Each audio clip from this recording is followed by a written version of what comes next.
महंगाई का करेला अब जनता के लिए जीएसटी की नीम चढ़कर आ रहा है।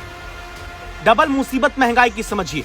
वजह है जीएसटी काउंसिल का फैसला, जिसमें कई चीजें अब आपकी रोजमर्रा की जिंदगी में 18 जुलाई से महंगी होने जा रही। कई तो ऐसी चीजें जिन पर अब तक कोई टैक्स नहीं लगता था। संवाददाता आशुतोष मिश्रा से समझिए। अब जीएसटी काउंसिल का जो फैसला है उसमें जिन पर टैक्स नहीं लगता था उस पर भी टैक्स लगेगा। मसलन ये खुला चावल, अब तक आप ये जो खरीदते थे 100 रुपये किलो अगर चावल है, इस पर टैक्स नहीं था। 18 जुलाई के बाद ये चावल 105 रुपये किलो हो जाएगा, 100 रुपये किलो का लूज चावल। उसी तरह जो लूज दाल थी, अब देखिए जिस दुकान में मैं आया हूँ यहाँ 120 रुपये किलो जो है दाल बिकती थी, अब 18 तारीख से यही दाल आपको 126 रुपये किलो में खरीदना होगा। उसी तरह पनीर पर टैक्स नहीं था। देखिए दुकान में यहाँ पनीर का स्टॉक रखा हुआ है, ताज़ा पनीर है, स्टॉक लेने आप आएंगे। अब यहाँ पर जो रेट है वो 260 रुपये किलो है, लेकिन 18 तारीख से यही पनीर 273 रुपये प्रति किलो मिलेगा। अब दही पर भी टैक्स आ गया। देखिए जीएसटी काउंसिल ने मध्यम वर्ग को काफ़ी सरप्राइज दिए हैं। दही पर अब तक टैक्स नहीं हुआ करता था, अब इस पर भी टैक्स आ गया है। अब 65 रुपये का ये जो डब्बा है ये हो जाएगा सीधे 68 रुपये का। यानी जेब ढीली करने के लिए तैयार रहिए।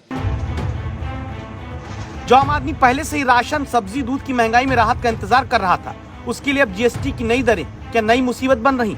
आम आदमी को तो अभी इसका अंदाजा भी नहीं होगा। वजह ये कि पहले जनता बजट आने पर सस्ता महंगा देखती समझती थी, अब जीएसटी काउंसिल फैसला करती है।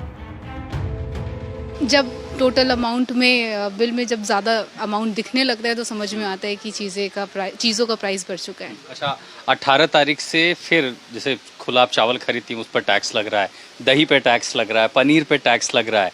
बजट एक आम आदमी के लिए, मिडिल क्लास गृहिणी के लिए कितना बड़ा मुद्दा बन जाता है? बहुत बड़ा मुद्दा बन जाता है, क्योंकि बहुत सारी चीज़ें हैं जो मैनेज करनी होती हैं एक मिडिल क्लास फैमिली में। एक घर के राशन से लेके बच्चों की पढ़ाई से लेके घर के मेंटेनेंस से लेके, और नोएडा जैसे मेट्रोपॉलिटन एरिया में रहने के बाद तो बहुत ही इंपॉर्टेंट होता है हर चीज़ मैनेज करना।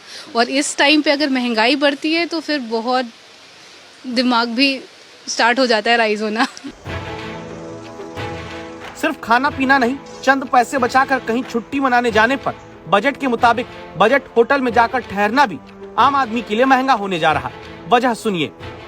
1000 रुपए तक के जो रूम है उन पर भी 12% टैक्स लगा दिया गया है। उससे होगा क्या कि अगर जो छोटे शहरों से आने वाले, ग्रामीण इलाकों से आने वाले जो लोग हैं, जो पर्यटन के लिए जाते हैं, या छोटे मोटे कारोबारी जो एक शहर से दूसरे शहर जाते हैं, उनका खर्च बढ़ जाएगा। अगर 800-900 का जो लोग बजट टूरिस्ट आज छोटे छोटे केदार पे घूमने गए या पिलग्रिम टूर किया या कोई और टूर किया, तो वो जब वो 800-900 का कमरा लेते थे तो बड़ा सोच समझ के लेते थे। आज जो टैक्स लगेगा वो उनकी हाथ से थाली, खाने की जो थाली उसमें बचत होती थी, उससे खाना खरीद लेते थे। यानी जितने का टैक्स लगे उतने में एक टाइम की थाली हो जाती है। एक टाइम की थाली हो जाती है, वो उनसे खिंच जाएगी। खाना घूमना ही नहीं, इलाज कराना भी महंगा हो रहा है। वजह ये कि अस्पतालों के रूम रेंट को टैक्स के दायरे में ले लिया गया। आईसीयू को छोड़कर अब प्रतिदिन 5000 रुपए से ज्यादा के अस्पताल के कमरे पर 5% जीएसटी 18 जुलाई से लगेगी। यहाँ पहले कोई टैक्स नहीं था।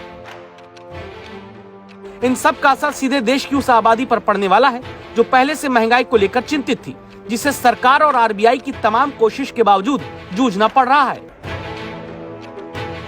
महंगाई की अनिश्चितता भारत समेत दुनिया के कई देशों में है, जिसका हल खोजने में हमारे देश की सरकार और आरबीआई दोनों लगातार जुटे हैं। जरूरी है कि महंगाई पर कंट्रोल हो, क्योंकि अगर महंगाई के कारण जनता की मांग घट गई तो समस्या और बड़ी हो सकती है।